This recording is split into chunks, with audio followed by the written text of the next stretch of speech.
So you're taking what is important to you. You're taking your values. You are prioritizing and telling everyone that might be at your festival in any capacity, like, we want every single person, no matter how they identify, all the people that have been underrepresented in craft beer.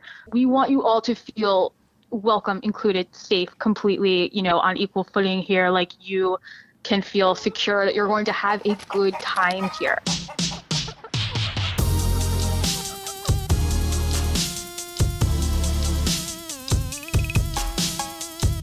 Welcome to HenHouse Unruffled, an audio companion to the beers of HenHouse Brewing Company. Each episode, we'll take a deeper dive into each beer's concept, recipe, can art, sensory, and more with your hen host, Fridge. What up? What's up, Unruffled listeners? It's Fridge, your host for the HenHouse Unruffled podcast, joined today by my faithful companions in the Unruffled realm, Bob and Sayre, as well as craft beer writer Courtney Iseman, based out of Brooklyn and currently penning a free newsletter for Hugging the Bar, writing a monthly beer column for Decibel magazine, and is also a collaborator with Women of the Bevolution. She's here today to discuss the best practices when throwing a beer festival. In the spirit of safety and inclusivity for women, non-binary folks, people of color, and any marginalized group. Without further ado, let's get it going. All right, Courtney, thank you so much for coming on Unruffled. My name's Fridge, sitting around the table with my frequent Unruffled hosts, Bob and Sayre. So blessed to have you on the podcast today. You are a beer writer and a consultant, and you work with Decibel magazine, Hugging the Bar, and you're a collaborator with Women of the Bevolution. Is that correct? Yeah, that's all correct. And thank you for having me. I'm really happy to be here talking with y'all. And we're happy to have you. We are doing kind of a part 2 of a series of festival talks. And last time we had a festival conversation, we were sort of talking about what makes festivals important, why do we love them, why they should be around. And in this one, we kind of want to get into the more gritty, like, how can we improve festivals? How can we make them better, safer for everyone? How can we make them more inclusive? That type of thing. So having you and your perspective is really important for us. And in addition to your perspective, your recent work. We should say that on Hugging the Bar, which is Courtney's blog, there are 4 recently published articles, a 4-part series on festival safety. Can you tell us a little bit about that piece and what led you to write it? Yeah, of course. So I write a weekly craft beer culture newsletter that really focuses largely on different efforts, throughout the industry for diversity, equity, inclusion, accessibility, and of course that safety is a core aspect of that. I've worked with and know, at least virtually through projects, Ash Elliott, who heads up Women of the Bevolution, and she actually came to me and said, festivals are coming back, not only out of COVID, but after last year's events when, the wool was really pulled from everyone's eyes. Like, there was no longer any way to deny that craft beer does have issues with making sure that women, people of color, like that all underrepresented groups are feeling welcome, safe. And, when you have a festival, there's a lot of potential there for things to go wrong in that regard, right? So Ash suggested, how can we help? Can we put together a guide that really speaks to like every aspect of anyone who would be at a festival? So the people organizing it, the people working at breweries that might be pouring there, the people volunteering, the people buying tickets, like, what do you need to know about, the best, safest experience at festivals and how we can all create that and why we need to care about creating that. Awesome. And you're, of course, referring to the series of viral posts that Rat Magnet made on social media that sort of talked about the struggles that people of color, women, have in the craft beer community. Right. And, if you read all the individual stories, of course, there were thousands of, stories coming in about people's terrible experiences, ranging from microaggressions to full-on assault within the craft beer industry.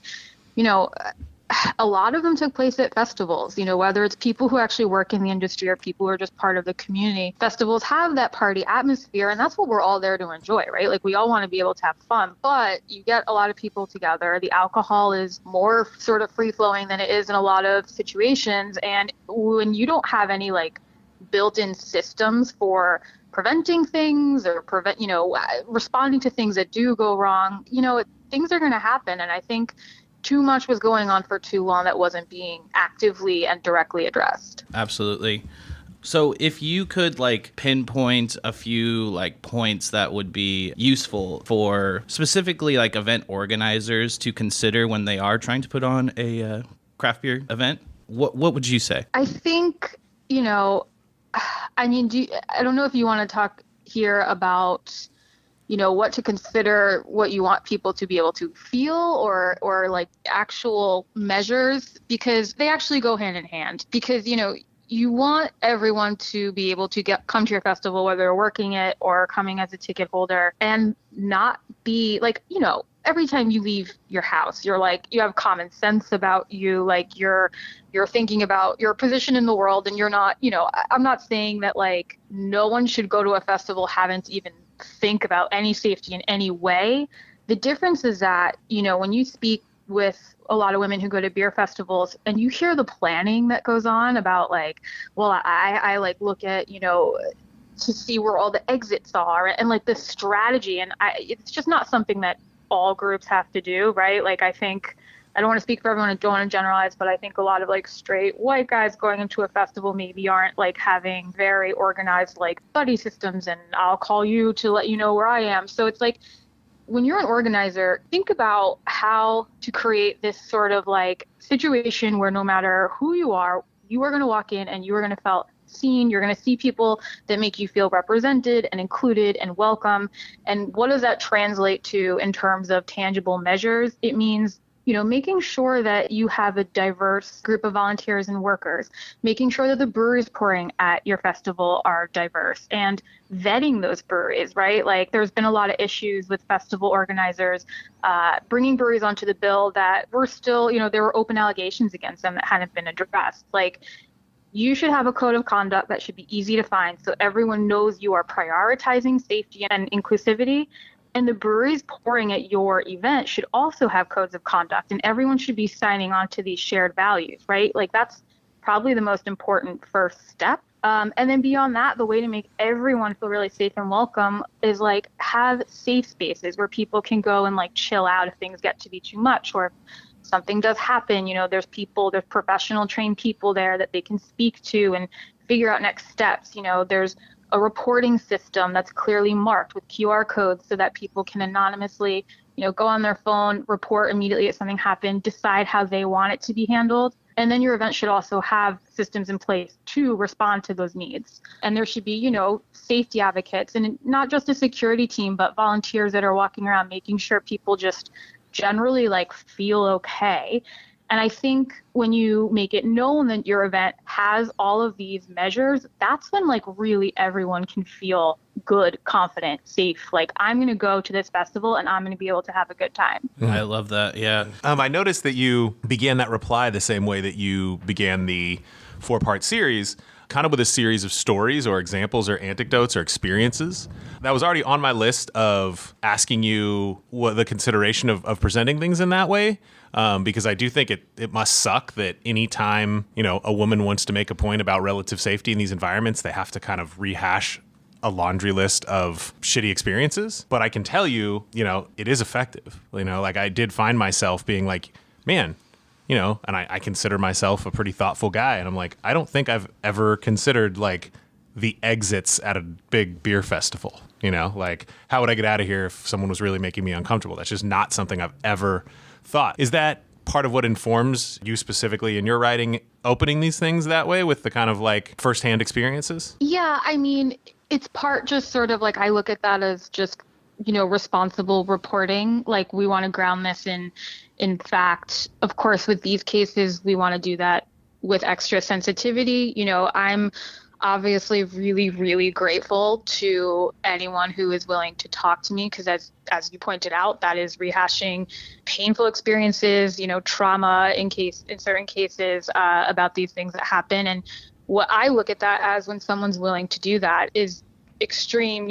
People throw around how terms like bravery, which of course encourage there, but also it's really generous and selfless, right? These people are coming forward to re-share these stories again and go through all of that again, but they're doing it from the perspective of this might help exactly what you're saying. This might help people really think about this who maybe didn't think about it before. I think a lot of this is like, it's not intentional. No one's like meaning to not think about this, but like you just haven't been faced with it, and now you are. So like now there's no excuse anymore. And I think these stories just connect. It provides something for people to really relate with. You're not going to walk away from that. You're not just glazing over at like, generalizations or like statistics, which, do, of course, that is the story and that's what we need to be looking at. But I think these individual accounts make you pay attention. They draw you in. So I'm really grateful to anyone who's willing to share that. And, for what Ash and I worked on, it's like, yes, like let's share these stories if we can to really bring this home for people, and then move into like actionable steps for like how organizers can actually make these events experiences where these stories don't keep happening. And one of the first actionable steps that we see in this festival safety series and we saw with Brave Noise was a code of conduct. Why do you feel that's so important? Well, I kind of think that that's your map, right? Like that's your, like I feel like that's sort of like a more complex mission statement. That's your foundation. So before you even, like I guess if you're an event organizer doing all this for the first time, I would start with your code of conduct, because that's going to inform all the specific measures that you're going to build on from there, right? So you're taking what is important to you. You're taking your values. You are prioritizing and telling everyone that might be at your festival in any capacity, like we want every single person, no matter how they identify, all the people that have been underrepresented in craft beer, we want you all to feel welcome, included, safe, completely, on equal footing here. Like you can feel secure that you're going to have a good time here. So you start with that code of conduct, and that way everyone's aware this is how you feel, right? And because then, as I mentioned before, when you start thinking about the breweries that are going to come pour at your festival, like, are they all on the same page? Now you all have codes of conduct that you can sort of be checking. So I really feel like that's going to inform how you plan the rest of the event. Yeah, and this type of toxic masculinity, I'm just going to come out and say it, can be pretty pervasive in the industry. Something I've noticed is, it's lessened over time, but there used to be a lot of brands and craft beer like ideologies of the independent breweries that they put forth that kind of have like misogynistic branding in their beer and stuff like that. And I feel like that can make women and other folks just feel not welcomed in the first place. Just seeing that like name of a beer that's like pretty messed up, like that just doesn't seem right. And I don't want that feeling to happen at one of the events that we put on at HenHouse. Yeah, I'm so glad to hear that that's a priority, because along with having diverse breweries so that people, sort of feel represented and they feel like seen and welcome and included there, that also is like something that is really going to change the environment. If you're seeing any sort of, misogynist, even if it seems, I don't even want to say, is there such thing as subtle misogyny? But, like breweries who think they're being playful. But when you see that around, of course, you're not feeling like, oh, I'm totally welcome and included here. And I know that some even brewing guilds, and it's, something that's happened in the UK. I've seen a lot more putting forth that in the code of conduct, right? Where they're like, that is any beer names, any imagery, any labels that even hint at that are just simply not allowed. I love that. And that should be a standard worldwide for sure, in my opinion, because it's just kind of morally bankrupt and gross, to be frank. Yeah. Yeah, I think that there was a really, I guess, my early days in the industry would be like, oh, the market will take care of that. There was a lot of like, there was a beer in this market that was Therapist with a space. Like, yeah.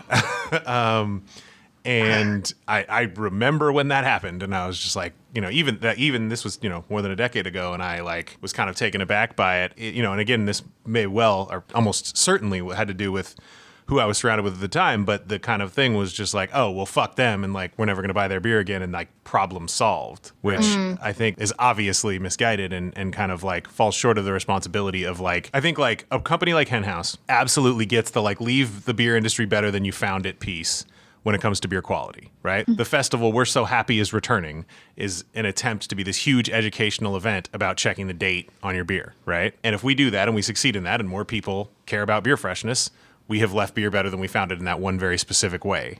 And then to kind of drop the ball on that when it comes to, the far more important things of like human being safety and, not being overtly awful is really telling. That's like a vivid memory for me where it was just like, well, we'll never carry their beer again here.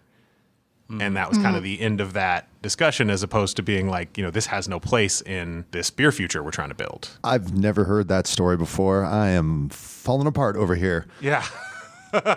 Wow. Yeah, that was like your era too, man. I'm surprised you haven't heard of that beer. I didn't know that piece at all.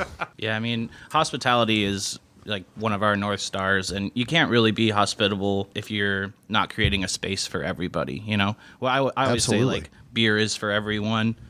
And actions speak louder than words. So, putting forth this code of conduct and having folks there to be able to check in with that, maybe aren't like a security team, maybe another woman or something like that, somebody that people can feel comfortable talking to, I think is an excellent step in the right direction. Yeah, let's move the conversation in that direction a little bit to kind of the concrete steps and measures. You mentioned, Courtney, making sure that you have the ability to report to someone who isn't going to, again, make you feel uncomfortable. I don't want to put words in your mouth, but that's kind of what I thought I heard you saying there. In addition to that, or going deeper on that, what are some of the like concrete safety measures you'd like to see those throwing beer festivals taking going forward? I think that the three sort of core tenets of that leg of festival safety would be like safety advocates, a reporting system, and then that everyone working the festival, volunteers and those safety advocates, of course, have like bystander and intervention training. So essentially, have security, of course, but also, like we're saying, the safety advocates that are walking around, just checking on people, seeing if anything even needs to be elevated or if someone just needs to like talk to someone who's not a quote unquote authority figure, like someone who's never been through this might not understand. But sometimes even if you're the one that just feels like something happened to you, you're kind of like, wait, am I in trouble? Like you don't know if like you are like causing a scene, which of course you're not, but you just want to speak to someone that feels like on your level in that moment. And then you sort of like you decide how it escalates from there, what you are comfortable with. So that's why I think you need the safety advocates and some sort of security. And the bystander training, there are organizations like the Safe Bars, and it's called Hollaback. They changed to Right to Be. Right to Be. Yeah, there's here in New York, we have Outsmart, NYC. So there are these organizations you can find in your area that will actually provide and certify you with, bystander intervention training. How can you most effectively, safely, impactfully handle any sort of situation that could arise at a festival. So, that goes hand in hand with having these sort of safety advocates there. And then the reporting system, Not Me is really, I think, the biggest one. That's like what the Brewers Association uses for their events and what I see coming up the most at different big beer festivals. So that's, you're going to have QR codes, signage around the festivals, saying if anything happens, you can just get onto this app, anonymously report. And then, again, that can be a decision whether like, do you just want to report that, have it be there on the record and like think about it? Do you want to speak to someone right away? Does someone need to be removed from the festival right now? Like reporting is that first step and then it escalates from there. So I would definitely say the safety advocates, the training program and the reporting app are really like essential at this point. Awesome. I'd like to go through that a little more slowly if you don't mind. You've used the term safety advocate quite a bit. How would you differentiate what a safety advocate is from what we might think of as festival security? So those are volunteers. And I'm getting a lot of this from, of course, since I'm in Brooklyn, our New York City Brewers Guild has done a lot of work with this starting back in 2019. So kind of evolving the program, like it's not a security guard team or anything like that. It's volunteers who then go through this sort of bystander and intervention training. Mm-hmm. And then they walk around the festival. I've seen different things at different events in different places. Sometimes it's like plainclothes people that they're going for, I don't want to say undercover, that sounds like police, and they're not like secret safety advocates, but it's just supposed to be like they're blending in with the crowd, and then if they see anything happen, they can instantly be there, and they are trained and know how to handle anything that they are seeing. And then at other events, they're wearing like neon t-shirts, so that if I'm at a booth and, whether I'm pouring or I'm a ticket holder in line and something happens, like anywhere in my eye line at any time, I'm like, oh, there's someone, I'm not bringing it to like a security guard, but like, I don't know what I want to do yet. I just want to talk to someone who's sort of like between the levels of like just my friend at the festival and security guards. It's sort of like a middle ground. So I can go to this person in this neon t-shirt who has been trained, and they'll know how to respond to whatever I'm reporting. And they can sort of guide me through what my options are so I can think about how I want to proceed. Mm-hmm. And then Not Me is kind of the disembodied app-based version of that? Yeah, I do think for festivals going from like starting from zero, like putting in one of these, like, sure, you're getting there. But I do think like the end goal would definitely be to have both, just because people are going to be comfortable with different things. Someone's going to want to talk to someone right away, and someone might just want to like get onto an app and anonymously report something and then sort of like think about next steps. They can also like work in conjunction with each other, because organizers and staff can be getting those reports from the app in real time and seeing how they might need to or want to intervene. And you would hope seeing those QR codes around might have a chilling effect for somebody who was considering being an asshole. 100%. That's a good point too. Yeah, I don't often think about it from that perspective, but yeah, like I hope that you are like, leave me to think of it from the asshole perspective. no, but you're like, they're not gonna tolerate my bullshit. So right. Mm-hmm. Let's hope so. Yeah, I love how you brought up too that people might have different preferences, and we want to make sure everyone's needs are met at an event. Some folks may want to talk to like a security person, or some people might have like a fear of police or security people, and they want to talk to somebody like a safety advocate. And then there are those that may not want to talk to anyone, and they want to be anonymous, but they still want to do something. And just offering all these lifelines it's awesome, personally. And, we have state-funded like alcohol safety training courses that people can take for events. And it seems as though that we need state-funded, safety training courses as well. We need more resources for this sort of thing. Yeah. Yeah, I mean, it goes beyond state-funded. I think Bob would tell you we've got state-required responsible alcohol service for festivals coming in here pretty soon, right? Yeah, absolutely. Yeah, and I mean, I think your point's well taken, Fridge, that, having some kind of bystander innovation baseline as a part of responsible alcohol service seems to make a lot of sense. And then you talked earlier about vetting, and in the way that you're framing that, Courtney, you guys feel like that's an organizer responsibility, right? Like you're the same way you would be like, hey, is my audience going to enjoy having this brewery or this performer here? You've got to look into kind of that person's history, that group's history, or talk to us a little bit about the concept of vetting. Yeah, I think, again, this is something that, no one was like intentionally not caring who they had pouring at their event, right? But I think a lot of this comes down to that whole like that famous quote that's sort of been flipped now about like 99% of craft beer being asshole free. And that you just dropped Bob's head into his hands. Sorry. But the whole community aspect of craft beer, which is there, like I think the community, I write about this a lot in my newsletter, that the community aspect in craft beer is alive and well, and it's what those of us, even when we're angry or disgusted or sad, that's why we bother fighting for it, right? Because like there is still something to love about the community in craft beer. I think though what happened until all these stories came out last year and we really realized how pervasive issues of discrimination and abuse are in this industry is everyone was sort of like, yeah, good vibes, right? Like I'm having a festival. I want there to be good vibes. I'm going to invite all the breweries I like and everything will be cool. And it's like, yeah, no one had bad intentions there. But now that we truly know what we know, and again, that there's no excuse, like the information is out there, it's just going that extra mile when you're putting together your roster of breweries to just look into each brewery. Like, I know that we're thinking about who has good beer and who makes sense for this festival, right? Like, of course.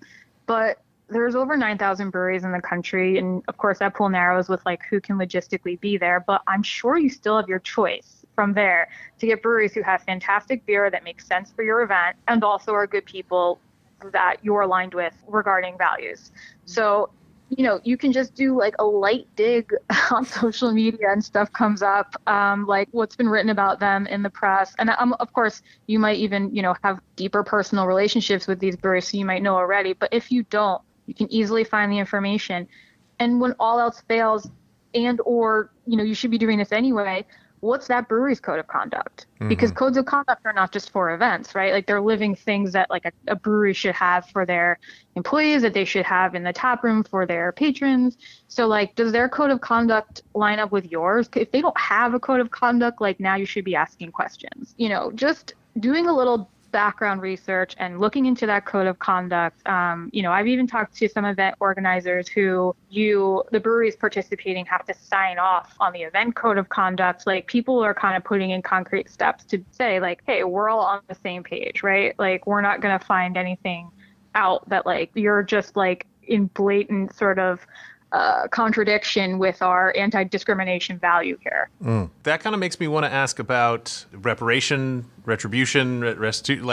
so there are breweries who we have had a history with who definitely showed up in that reckoning. I mean, there was a big spreadsheet going around, and I would imagine that generalizing from the way that the principals in those companies comport themselves toward me is not the way to go about whether that person abuses their power and is a good person, right? Right. What are the steps you'd like to see for, I'm trying really hard not to say a brewery name right now, right? But pick one. If they were going to kind of make their way back or show that they were taking this seriously, that they regretted what happened, that they were working to change, what were those steps that you would want to see before you would feel comfortable seeing that brand around others that you held in high esteem? Yeah, this is like very top of mind. I mean, especially lately, we're, coming up on a year since Brianne Allen asked that question on Instagram, and we started hearing all these stories. And I think the year mark is like making people reflective on this, right? Because it's like a year. It's absolutely been long enough for people to have gotten their asses in gear, but it's not long enough that I feel like we would be able to expect to see like systemic change within the industry. So it's like, I think we're all sort of starting to figure out our own personal metrics and find where they align on like a community and industry sort of like baseline regarding like, who do we feel comfortable with, right? Like who is cause for cautious optimism? Who's encouraging? And there are obviously lots of examples. Unfortunately, there are tons of examples of breweries that have just not addressed anything, or they've just denied. And like, those are people that broke into reporting websites. Yeah. So, well, okay, that's what I'm going to go with BrewDog and Miller as examples, just because they're behemoths, and I'm not like scared to take them on here in this conversation. But obviously, Mikkeller has a lot to work on, right? Like and that's why I'm saying a year is like an interesting period of time, because you definitely can't yet look at anyone and be like, all right, like, you're done. Good job. Like, we're all good here. Like, welcome back in. Like, personally, I know I'm not about to, like, go buy a Mikkeller beer and, like, pose with it on Instagram. But when you look at, like, what some people like BrewDog, which is, like, the most insane thing. Like, if I saw BrewDog storyline on a television show, I'd be like, that's honestly a far cry from reality, please. I, like, can't believe what's going on there. But the fact is, so you take Hand and Heart, the consultancy that is working to help employees, go through reporting what happened with them. That's such an easy correlation right there. BrewDog is breaking into the Hand and Heart reporting system to like use it for diabolical means, like use that information against people.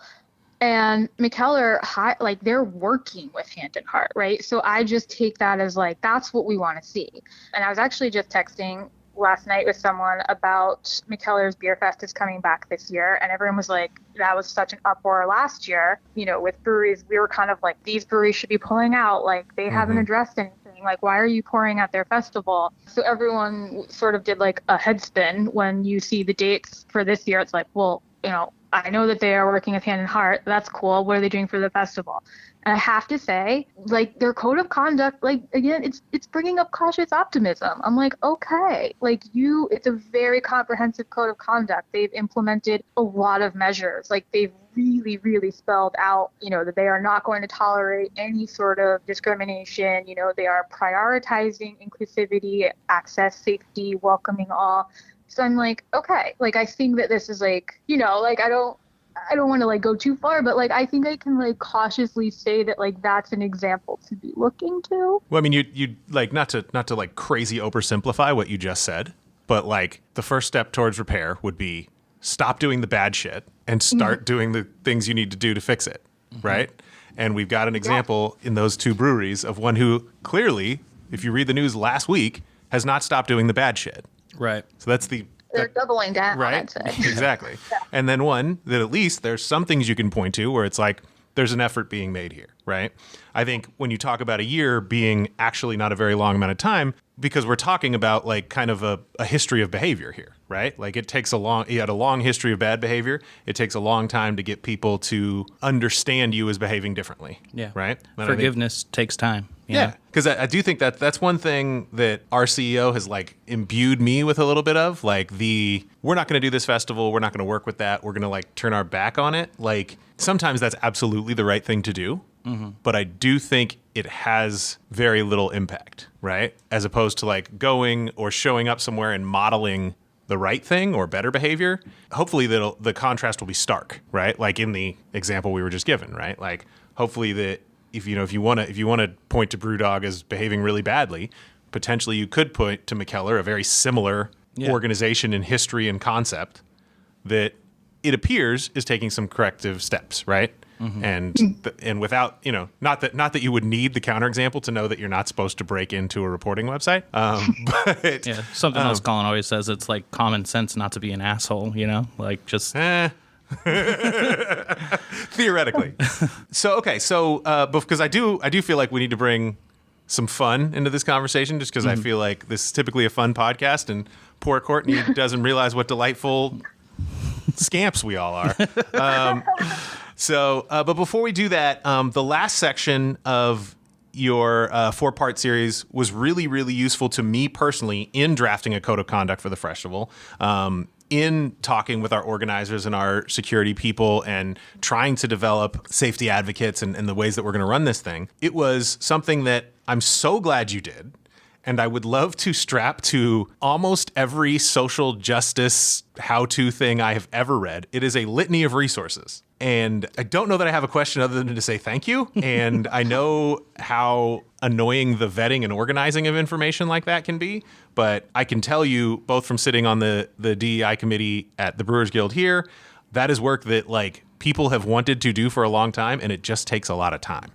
So, well, I'm really glad that you found it useful. That makes me very happy. I will say, like, yes, it can be like a lot to sort through all of that, but I know for Ash and I, like, it's honestly like one very exciting thing this year. Believe it or not, like there was a positive, I guess, from this. It just like there are some people who like launched into action. They formed initiatives, they formed organizations, they just became like one person resources, and that's incredible. Like that's honestly, like, this is very cheesy, but it's just inspiring, right? Like to see people that are like maybe already working like 3 jobs within the industry or something, because craft beer is like really well paying, and then they're like using the free time that they do not have to help breweries become safer and events become safer. And it's like, from that point of view, like it's a joy to share those resources, like shout those from the rooftops. Absolutely.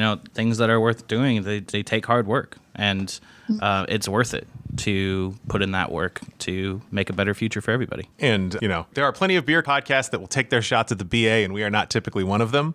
But this is exactly the kind of thing that it should not fall to someone like Courtney and Ash to have to put together. Like 100%. This is exactly the sort of resource that should be sitting on a Brewers Association website. And hopefully you've done that work for them, and then they can come grab it and do that, Courtney. But yeah, really, really grateful for you to have done this. How can people find this resource that I keep praising here? So since Ash and I collaborated, you can find it on womenofthebevolution.com. And then you can also find it on my newsletter. So my newsletter is huggingthebar.substack.com. Awesome. All right. And there's just tons of other great reading. I've read a ton of your stuff. It's super good. Come for the festival safety and check out all the rest of her good writing. Or I was going to say, learn about the existence of Beer Tarot. Beer Tarot. I love that too in particular. Yeah. I'm going to have to tell my fiance Ash about this. Well, so Yeah, Courtney, what's going on here? Tell me about Beer Tarot. You know how like it was the law to develop some sort of weird hobby in the beginning of the quarantine period? Mine was tarot. 100% wrong. Yeah. I was like interested in it before, but actually had started like taking some like virtual classes and whatnot. And when I had been kicking around the idea of a craft beer newsletter for a while, but I come from the worlds of reporting on like music and fashion and like other, so I'm like, well, I'm not just going to have a straightforward newsletter that's like, this is the hop innovation this week. Because as much as I geek out about that stuff too, like there's already 1 million places on the internet to go get that. Right. So I was just thinking like, how can I make this fun? How can I make craft beer intersect with like other parts of culture? And I'm like, I need to do some sort of tarot that's like linked up with beer. So every week I pull a card with all readers in mind, just thinking about everyone's sort of life and what's going on. And that card, I just sort of give a little, it's like an extended sort of little like fortune cookie situation. But, I've heard from some people, it's like, it could be a little bit of life advice. I can't follow my own advice, but I can give it out. And then I pair it with a beer or some sort of beer related tip. And weirdly, like, it goes hand in hand like more easily than you would think. That's awesome. I love that it's like a fusion of your interests and you make something new with that. And, a lot of people I know already consider beer to be very spiritual for them. So, I mean, you're talking to a brewery who makes a beer blessed by a witch. It's true. Oh, that's so cool. Yeah, part of the Oak Cult series. Indeed. Yes, that is like very up my alley. That's so cool. I mean, witches were basically just pre-industrial scientists and brewers, right? The original brewers. Indeed. Exactly. Word. Yeah. Are witches connected to tarot at all? Completely ignorant over here. I have no idea where. But Brian just perked up like he had all the answers. He was like, well. It's a divination tool for the arcane arts, of course. Yeah. Mm-hmm. Oh, duh. Why is everyone looking at me like I'm an idiot? Hold on. I play a lot of Dungeons and Dragons, so I'm just like, come on, I mean, it's Brian's wife who blessed our barrel, so yeah, I would say. Oh, shit, really? Yeah. I was today years old when I learned that. Okay. Don't put a curse on me. Oh, that's so rad. Yeah. You keep playing, you're going to get a curse on you. Well, Courtney, we will not take any more of your time with nonsense. I really, really do appreciate you doing this work. I appreciate you taking the time to talk to us about it on our podcast. You have absolutely made our festival, the Freshtival, which is coming up here in June, is going to be a safer and more inclusive space in part due to your work. So I hope that you are able to take some level of pride in that and keep up the good work. Well, I just want to say thank you. I hope more breweries follow your example. I think it's amazing and awesome how much, focus you're putting on safety here. Like, I mean, the Freshtival already looks awesome, but this is just like next level. So, I mean, like, thank you for making this such a priority. And thank you for having me. Of course. Yeah, thanks again. If you're free in late June, we'd love to see you out here at the Freshtival. Cross-country flight, yeah. Yeah. But yeah, everybody check out Hugging the Bar. huggingthebar.substack.com is where you can find Courtney along with her work in Decibel Magazine and a million other places. But check her out, and we will definitely link to the appropriate socials when we post the podcast. Awesome. Thank you so much. Thank you, Courtney. Hope you have a wonderful rest of your day. You too. Take care. Bye. Cheers. That was like such an awesome conversation. I was having a hard time commenting just because of like listening to Courtney. She's very well spoken, very passionate, and like you said, she's doing amazing work. Yeah. Yeah, I mean, it sucks to hear that shit too. I noticed we usually come in here and it's like pew pew pew, and like the start of that podcast, we were all just like eyes big, like ugh, and it does parallel the first of these 4 pieces is just like paragraph after paragraph of firsthand accounts of shit that's happened to people at festivals. Yeah, and you're just like, ugh, I asked that question out of genuine curiosity because I really hope we get to a point where people don't have to drag out all of their roughest shit to prove a point or to at least set the scene or set the stage to have these discussions. But like, it does raise the stakes. You're like, okay, this is what we're talking about. So all that good shit we said festivals do, all that education we're going to do around freshness at the Freshtival, like, if you think that has value, you have to solve this stuff. Yeah, I mean, right? Taking a walk in someone else's shoes, getting a different perspective that, certainly me as like a larger male wouldn't have experienced something like that. And I'm reminded of like not just festivals, but like literally any time some of my friends leave the house, they do those same things. You know, they check in with their friends. They know where the fire exits are. They know where the main exit is, you know. And it's just sadly like something that a lot of folks have to consider when they're just trying to live their life. Right. Know? Even just walking down the damn street. And so the lesson in this context is, and if you are endeavoring to create a space, you know, festival is a temporary space, a place where you want to bring those people, which craft beer says over and over how much it wants women, people of color, non-binary folks to engage. Like, you actually don't unless you're doing something about those safety things. It's heavy, and I think that... It is heavy. Yeah, we should say. Courtney was calling in from Brooklyn, and there was a mass shooting in her neighborhood today. Yeah. My heart does go out to all the people that are affected by it. Sure. Anyway. Resetting. Yes. Man, that 99% thing, it still gets me every time. I saw it. It like took, you were like, no. It gets me every time, and there is never a chance for that to come up in which it won't come up. It will always come up. I hear that thing that was such a snuggly teddy bear for me is just full of thorns, and it comes up all the time. Like, to me, it comes up all the time. I don't know, like every couple of weeks, and it's never like, oh man, it's unfortunate it wasn't true. It's always, that shit was never true. Everything has always sucked. Like, that's what I hear people, that's what I hear people say all the time. Those are the tweets that I read. That quote gets mocked so much, and rightfully so. This has been a shit industry to a lot of people. I mean, it feels like it's mostly been a shit industry to most people most of the time. Those are the thorns I suck up from social media. That's the stuff that... that's what social media That's the stuff I'm reading. But the books, too. Like, dude, it's like... it's everywhere, and it bums me out so much to hear that. And there's this huge, like, overwhelming amount of, like, survivor's guilt that, like, goes along with it. Like, I've been having so much fun while so many people are having such a shit time. And, and I really saw this whole thing as, like, this... God, it was just the most beautiful thing I'd ever seen. Like, there's nothing I like that I can get more than 35 people into a room to say I like this. That doesn't exist. Like, it exists. I can get 500 or 600 people into a room in the Bay Area and say, like, yeah, I like this thing that you like. But if you compare that to a fucking Warriors game or a fucking Giants game, 500 people from fucking like Sacramento to Livermore, like that is the most people in the Bay Area I can find who are like on my page. And then like I discovered this beer thing and like tons of people were into it. And I was like, wow, this is really fun. And it's just rotten. And that's, Well, like, that's where I'm at. We need optimism too, because optimism makes change. You know, like you can't be pessimistic about things being fucked up forever and they're always going to be fucked up, because then nothing's going to change, you know?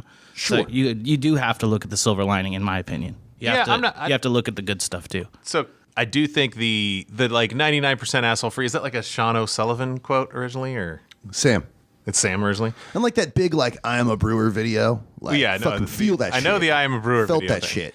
And shouldn't have. That shit was trash. But I felt that shit so hard. Hold on. Like, I don't think there's anything in recognizing that this was an American manufacturing industry that deconsolidated to the immense increase in quality for the end consumer. Like, sure, that's extraordinary. Oh yeah, you do not have many other examples like that. No, I mean, I don't see like any examples of a ton of the stuff that craft beer does.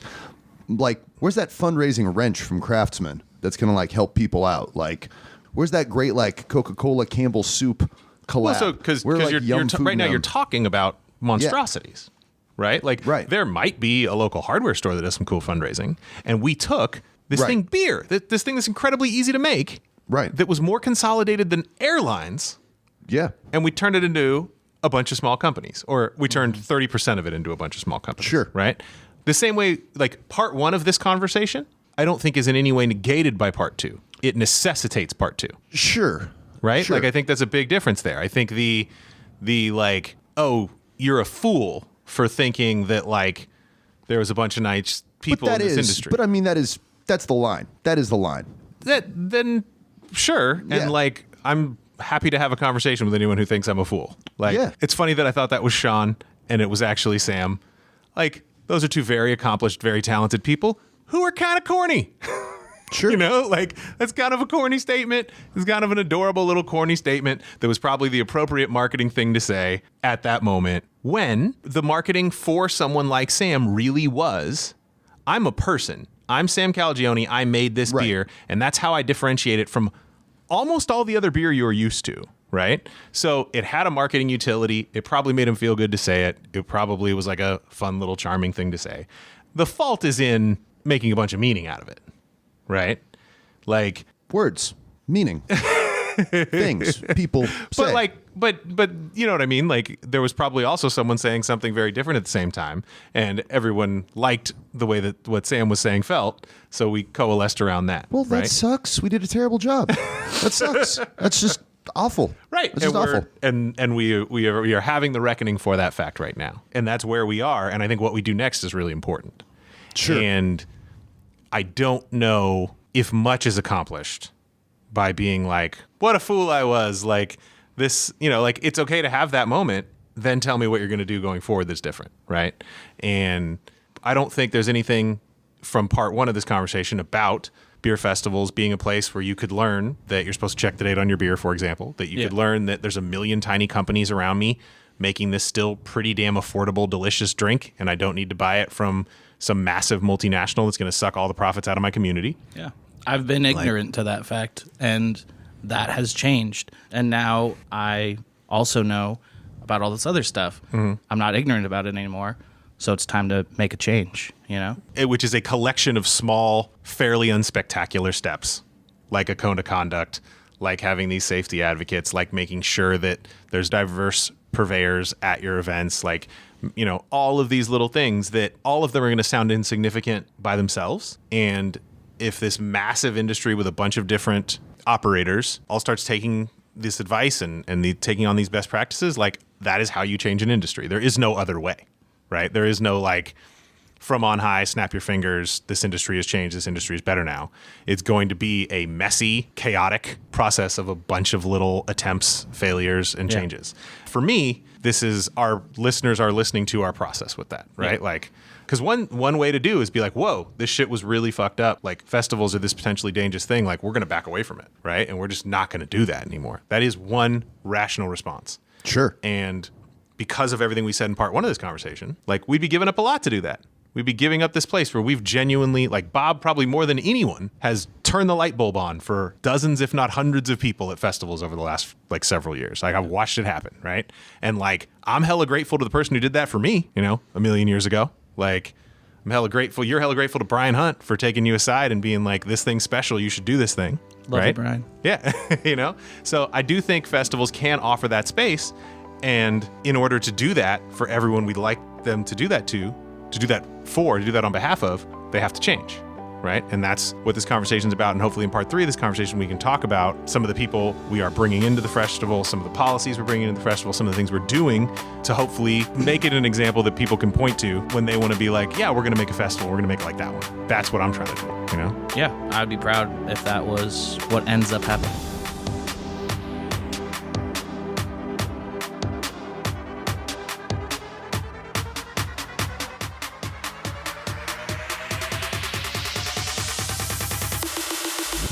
HenHouse Unruffled was created by Anna Scott. We record at HenHouse Brewing Company's Palace of Barrels in Petaluma, California. Our producer is Brian Henderson, and our associate producers are Josh Staples and Fridge.